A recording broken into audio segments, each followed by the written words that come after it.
Hi, my name's Arno Roberts and I'm going to be talking to you about an introduction to Leviticus. I suspect when people think about the book of Leviticus, this is what comes to mind. And it can be quite off-putting. This is a challenging book for many people, both Christians and Jews.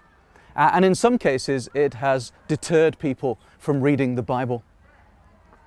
But here are some good reasons why you should read Leviticus. Leviticus contains the most quoted verse in the New Testament. It presents more direct speech from God than any other book in our scriptures.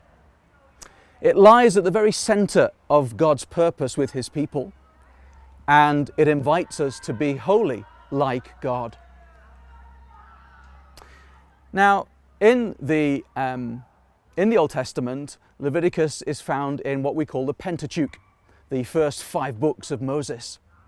But in the Hebrew scriptures, the Tanakh, Leviticus has a completely different name.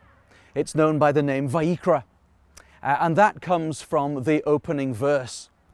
And the Lord called unto Moses and spake unto him out of the tabernacle of the congregation, saying.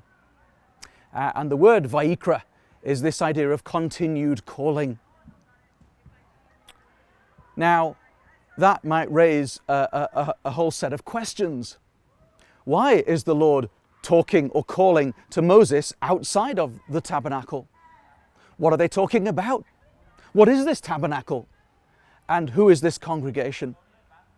It's as if we have started in the middle of a book and we're not quite sure what all the characters and the plot is. Or maybe you've started season 3 of a series and you're trying to figure out everything. Well, in order to answer these questions, we really need to go back to the previous book, the book of Exodus. Exodus describes for us the rescue, the liberation and redemption of God's people, Israel. It plots their rescue from slavery in Egypt. Now again, that raises a set of new questions for us. How did we get here? Who are the children of Israel? When did they go into Egypt? And why are they slaves? Well, for that, we need to go further back to the very first book of the Bible, and that's the book of Genesis. Genesis is the book of beginnings. It's about origins. It's about the families of the earth. And in that, we discover that God chose a specific person, and from him and his descendants, the people. And I believe the Bible is a unified story. And it makes more sense if we read it in order and we look at the context of what we're reading for continuity. It might be helpful to think of Leviticus as a holiness code. Leviticus talks a lot about holiness. There are many laws, some dealing with moral behavior and things that God did not want his people to do. Other laws covered different facets of life, such as medical or dietary, with various prohibitions that were under God's law.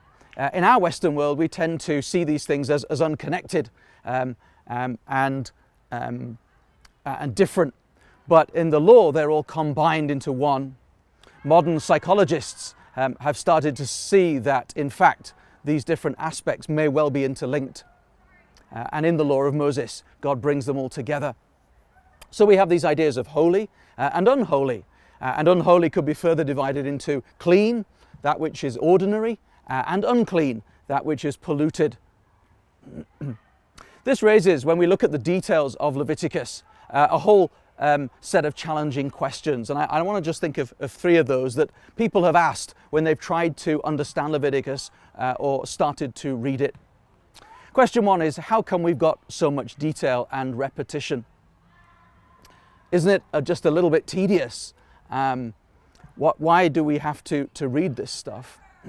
Well, as we've already mentioned, Leviticus is a holiness code. If you've ever come across a highway code or a legal manual, you will know how detailed those things can be. They have clauses and sub-clauses, and every eventuality is covered. Well, God's law is a little bit like that. God wanted to make sure that every aspect of life and every scenario was catered for. And this is not a day when people had their pens and paper and notepad and wrote down. We are living and we're reading about an oral tradition. And so it needed to be repetitive so that they could remember what it was that God was telling them. Some people say or ask though, but why all the rules? Isn't it very rigid, legalistic? Surely this people who've been rescued out of slavery need something a little bit more flexible. Well, in actual fact, quite the opposite is true. People who've come out of an abusive, chaotic, traumatic situation often need parameters and boundaries and a more fixed schedule to help them. Just consider someone who maybe has been admitted to rehab. When you go to rehab and you check in, they don't say, oh, please yourself, make yourself at home, whatever you feel like goes. When you go to a rehab facility and they check you in, they tell you, this is the time we have the meals. This is the time when we turn the lights out. We're going to have group therapy at this time. This is a time for personal reflection and writing in your journal. Everything is mapped out and everybody follows the same pattern. Or imagine if you joined the army. Again, the army doesn't say, well, wear what you want, just let's see how things go. They provide you with a uniform. Everybody wears the same thing. They teach you how to clean your shirt, your boots, your shoes, and make your bed. And you might say, well, I've been making my bed since I was a small child, but in the army there's a particular way of doing it. Well, so it is with God's law, and Israel was in a sense an army for God. And so, again, God is prescribing these things so that everybody knows where they stand. But some have been challenged, put off, perhaps, with all the blood, with all the killing of so many animals. How can that be right? Well, of course, we don't kill animals today, do we? So society has changed and moved on. And spoiler alert, we know, don't we, that the Leviticus law was fulfilled in the Lord Jesus Christ. So we, those of you who are Bible readers already will know where this is headed. Jesus came to fulfill the law. He was a one-time for all people sacrifice. But actually, statistics show that industrial farming in the United States kills more animals every year than ever were slaughtered under the law. So I think it's around 36 million cattle are killed every year to make our hamburgers and beef burgers and cheeseburgers. There's a chicken takeaway restaurant that kills around 800 million chickens every year. So these numbers are pretty huge. And when you sort of compare the two, actually, we eat a lot of meat today. However, as we have already mentioned, the law is combining both religious activity and the sense of sharing a meal and fellowship together into one. Whereas perhaps for you, going to church and going to a restaurant are two different things. One of the most helpful things that I find about Leviticus, and one of the things that helps me in my faith, is the fact that it was ahead of its time. And what I mean by that is the things that God prescribed in Leviticus are really only just now being realized and discovered to be beneficial. So take, for example, the isolation of infection. The first quarantine hospital was set up in 1423 for the isolation of infectious patients.